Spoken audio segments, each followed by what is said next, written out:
pagkatapos nating mag-register sa online wallets. Subukan na natin mag-claim ng Satoshis at i-send sa ating wallets. Paano magkolekta ng Satoshis papuntang Coinpot micro wallet at pagkatapos ay papuntang Coins.ph?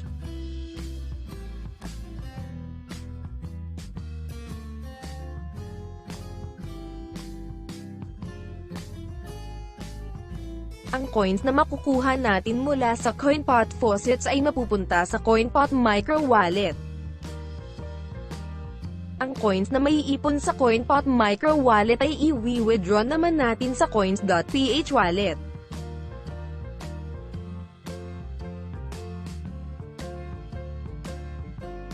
Ang isa sa mga Coinpot faucets ay ang Moon Bitcoin faucet.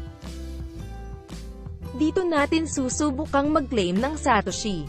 Tignan ang link ng Moon Bitcoin faucet sa link sa ibaba, i-open para makapag-register.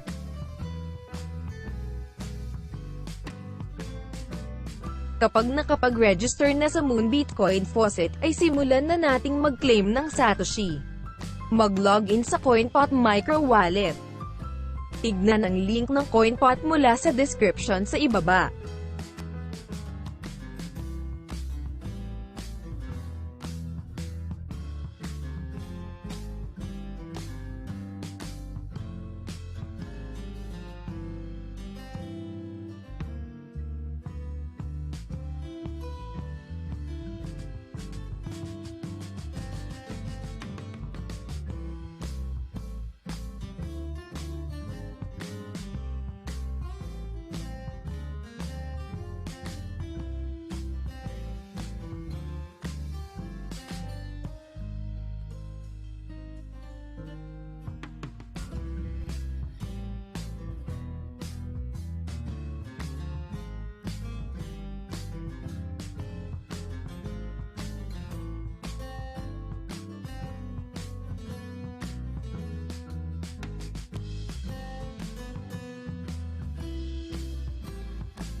Sa dashboard ng Coinpot ay makikita mo kung ilan na ang mga naipon mong digital money gaya ng Bitcoin. Mayroon pa lamang akong nakolektang higit 4,000 Satoshis. I-open ang Moon Bitcoin mula sa description sa ibaba at umpisahan na nating magkolekta ng coins.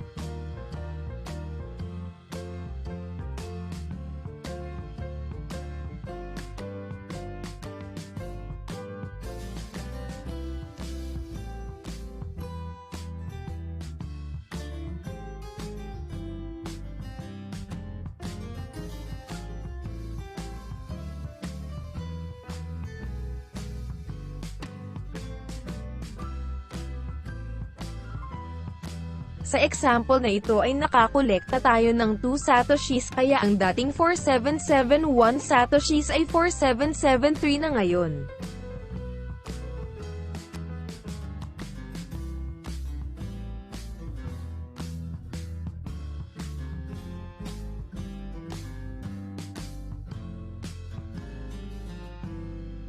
Ipagpatuloy lang pagkolekta ng coins, lalo na kung ikaw ay may free time hanggang sa umabot ng 10,000 Satoshis ang iyong coins. Ang minimum balance para makapag-withdraw ng Bitcoin Satoshis papuntang Coins.ph ay 10,000 Satoshis.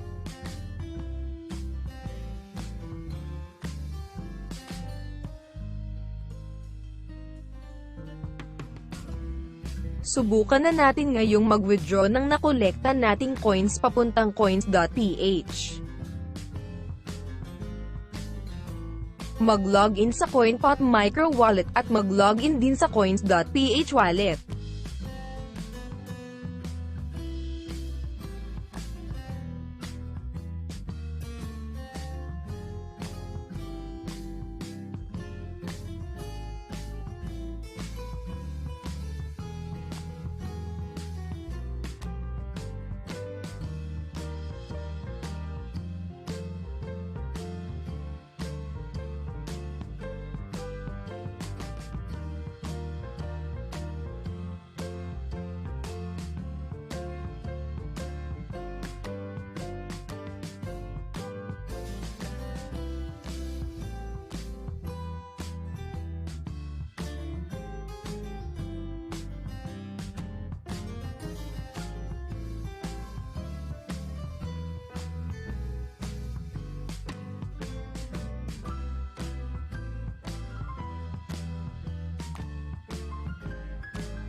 Kapag nakalogin na sa Coins.ph ay i-copy na ang Bitcoin wallet address.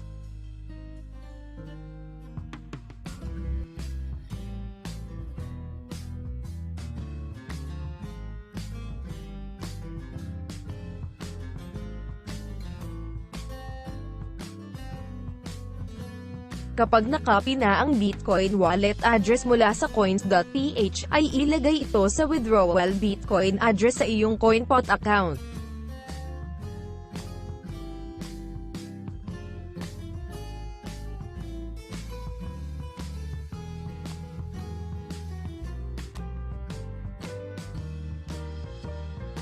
Kapag na-fill up na ang withdrawal form sa Coinpot ay pwede mo nang i-click ang withdraw button.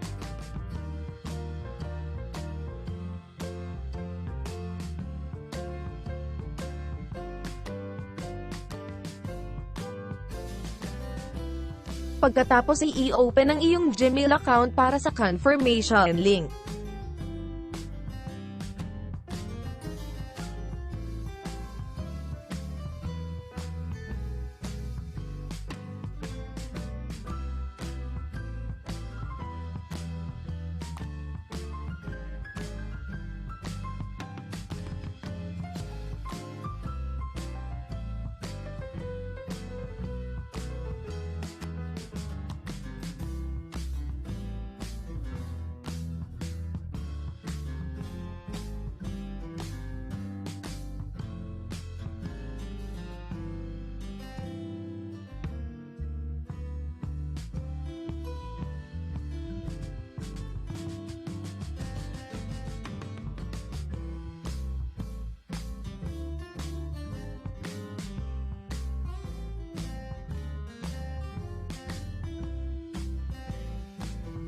Kapag okay na ang withdrawal request ay makikita mong pending ang status ng iyong withdrawal.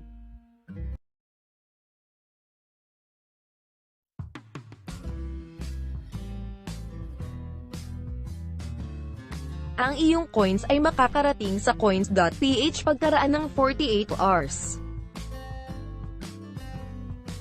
After 48 hours ay i-check na natin ang ating withdrawal.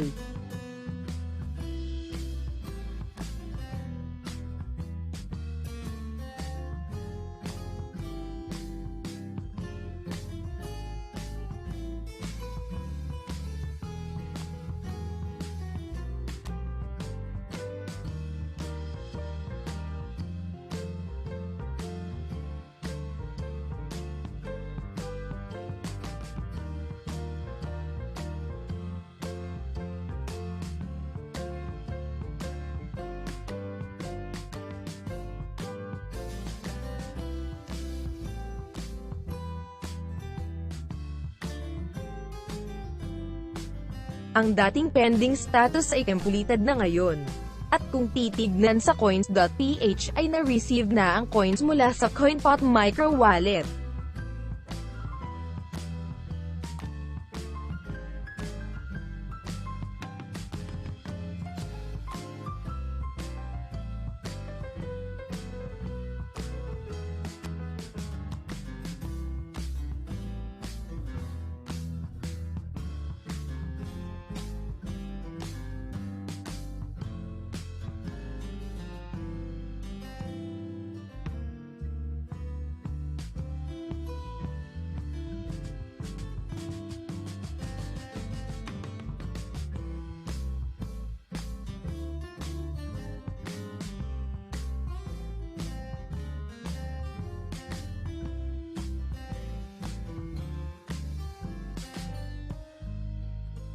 Panoorin din ang part 3 ng tutorial na ito.